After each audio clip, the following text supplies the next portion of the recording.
আপনি কি জানেন মূসা আলাইহিসসালামের মায়ের ওপর কি সত্যি ওহী নাজিল হয়েছিল নাকি এটা শুধু অনুবাদের ভুল?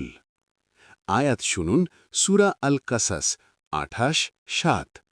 وأوحينا إلى أم موسى أن أرضعيه فإذا خفت عليه فألقيه في اليم ولا تخافي ولا تحزني إنا رادوه إليك وجاعلوه من المرسلين। প্রচলিত অনুবাদ বলে, আল্লাহ মূসার মায়ের ওপর ওহী নাজিল করেছেন। কিন্তু প্রশ্ন হল, ওহী কি শুধু নবীদের জন্য নাকি অন্যদের ওপরও হতে পারে?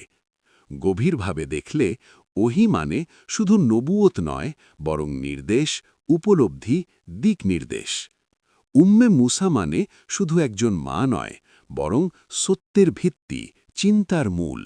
আর ইয়াম মানে শুধু নদী নয়, বরং একটি দৃঢ় উদ্দেশ্য।